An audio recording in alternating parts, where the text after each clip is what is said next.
Agora o próximo passo é a validação de documento, o que a gente chama de documento, mas que na verdade é o CPF e o CNPJ, né?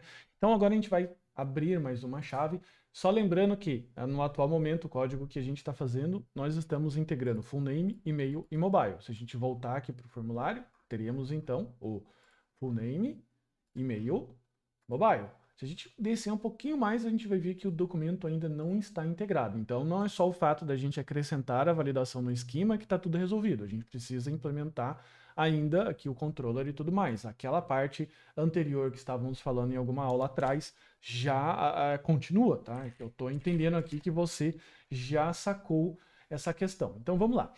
A gente tem então aqui o document, a upstring required. Então, o CPF e CNPJ é obrigatório. É só isso que a gente tem que validar? Não. A gente precisa ainda fazer a função de transformação. Por quê? Porque a máscara, assim como o mobile, ela coloca lá ponto, traço, barra. Então a gente precisa te remover ali tudo que não é numérico, para deixar só, para passar para a API só o numérico então. E para isso a gente pode utilizar exatamente o mesmo método que a gente fez lá. Agora a gente vai fazer o teste, que vai ser o teste que vai validar se os dígitos do CPF e CNPJ estão válidos. Lembrando que ele não está validando uma receita. Então a gente vai colocar aqui, ó, teste, e a gente vai colocar aqui, ó, validate document, beleza? E a gente vai acrescentar então aqui só uma função de validar. Então, CPF e CNPJ é inválido. E aqui, qual é a execução que eu vou fazer? O que a gente vai fazer aqui? A gente, de novo, vai utilizar a Brazilian Utils e nós iremos utilizar agora, finalmente, os outros dois métodos, que é o isValidCNPJ e o isValidCPF. Então, para isso, a gente vai clicar aqui, a gente vai fazer inline mesmo, tá? Então, eu vou colocar isValidCPF. Então, o valor de CPF é válido, tá? Qual o valor? Esse valor aqui. Ou, né, se eu tivesse só fazendo a entrada de dados de CPF, só isso aqui seria já necessário, tá?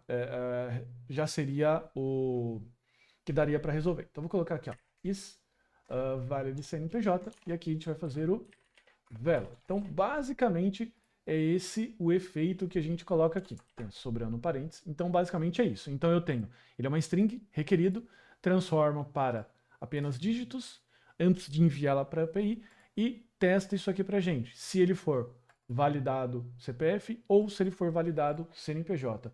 Só que, para título de curiosidade, você pode colocar a função que você quiser, tá? Isso aqui, inclusive, pode ser uma função que, além de checar no front-end, pode checar lá no back-end. Então, você pode fazer uma chamada de API aqui dentro dessa função, beleza? E depois, eventualmente, a gente pode discutir num outro curso, numa outra situação mais avançada, que isso pode ser feito via back-end também, tá?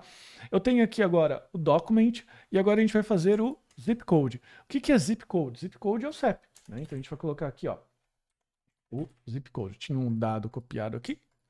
Vou colocar aqui o zip code. O que é o zip code? É o CEP. Então, de novo, string requerido e transforma, beleza?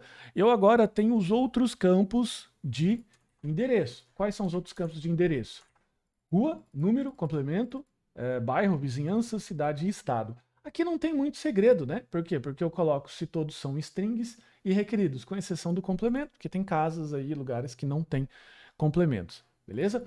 Então, essa é a validação que a gente fez aqui de CPF e de endereço. Agora a gente precisa fazer algumas adaptações, né? Então, qual é a primeira adaptação que a gente precisa fazer aqui? A gente precisa utilizar aqui o controller para aplicar no document. Então, vou trocar aqui de name para document. Claro que ele não é mais telefone, e sim text. Aqui eu vou tirar o meu autocomplete, ok? E aqui ele vai fazer a validação de acordo com o documento. E a máscara? Como que a gente vai fazer? Como é que a máscara funciona? A máscara, a gente vai fazer uma máscara dinâmica que o iMask suporta e eu acho uma das funcionalidades mais legais dele, tá? Então, como é que vai funcionar? Lembre-se que a máscara são todos os valores de string que eu posso colocar aqui. Então, tudo que for dígito, por exemplo, eu substituo por 0. Então, nesse caso aqui, o 9, inclusive, está proposital, porque todo celular tem que começar com 9, beleza? Mas no caso do CPF, como que vai funcionar? Eu poderia colocar assim, ó, olha só. Poderia colocar o CPF dessa forma. São 3 conjuntos de 3 dígitos, traço o dígito verificador. Só que lembre-se, eu estou pegando não só o CPF, mas também o CNPJ.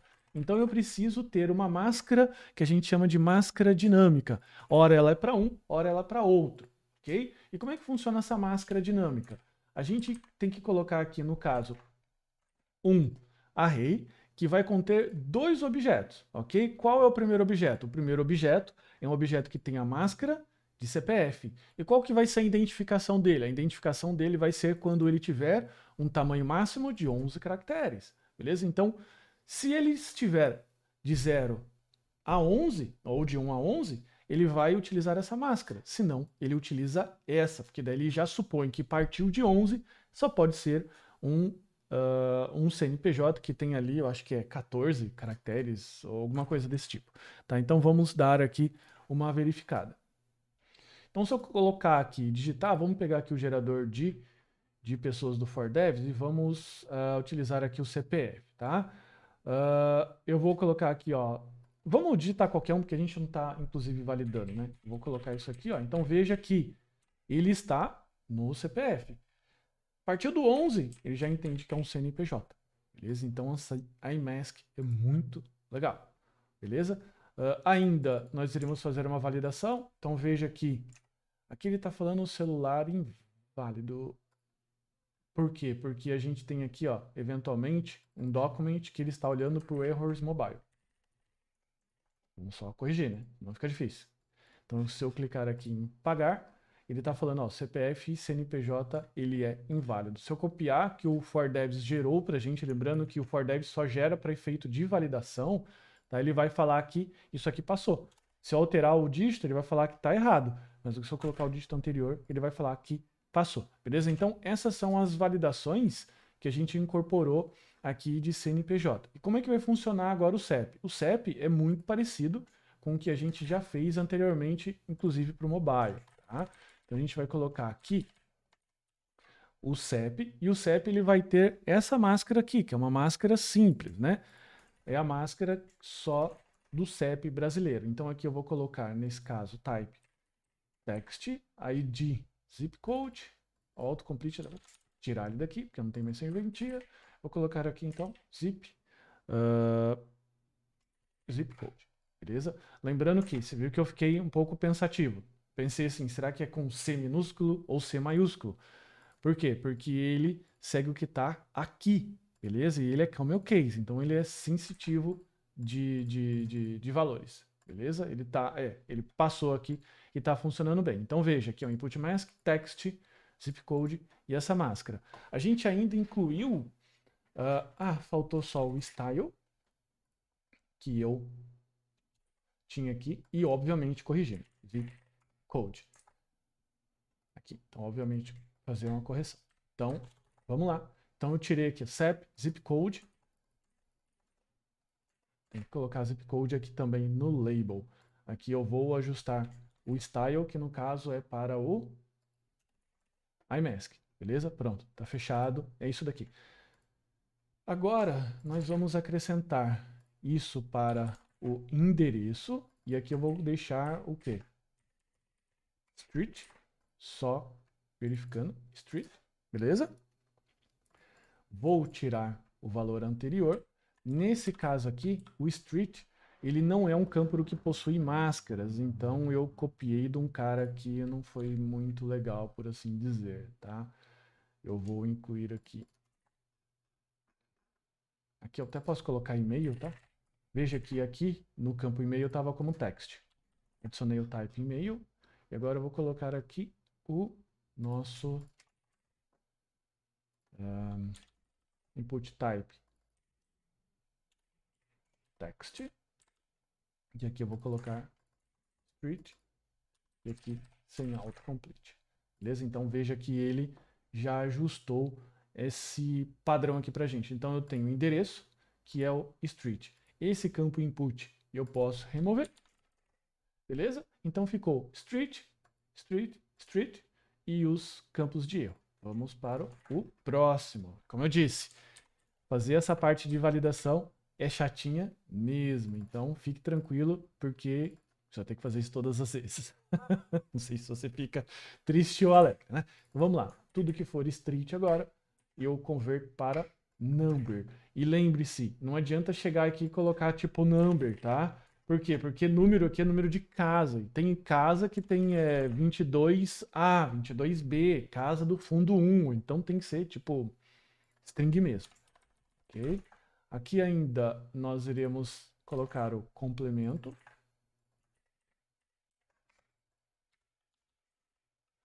E nós iremos acrescentar aqui agora o neighborhood.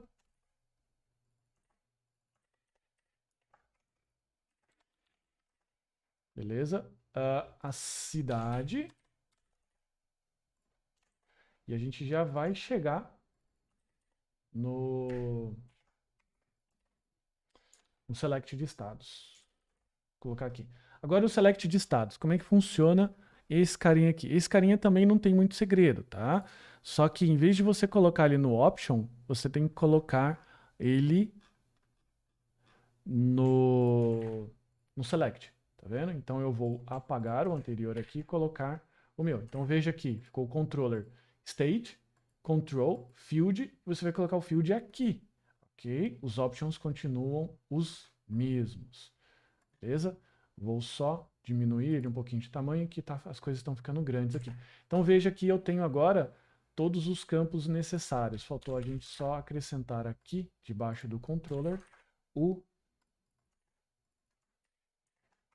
state. Bom, e como é que eu faço o teste? Teste não tem muito jeito. Eu uso aqui o for devs, vou preenchendo as coisas, mesmo para fazer um teste rápido, para saber se foi aplicado os requirements, eu simplesmente clico aqui, ó, no submit, e ele vai clarear para a gente aqui todos os campos que são necessários. Então ficou aqui o bairro obrigatório, cidade obrigatória, estado, enfim, o número obrigatório, o endereço obrigatório, então ficou tudo direitinho aqui como deveria, beleza? Então, muito provavelmente a validação está funcionando, fica então de tarefa de casa, assim como todo professor, né, comenta, faz sua tarefinha de casa, vai testando e você vai testando as validações. Na próxima aula, então, a gente vai ver as validações de cartão de crédito.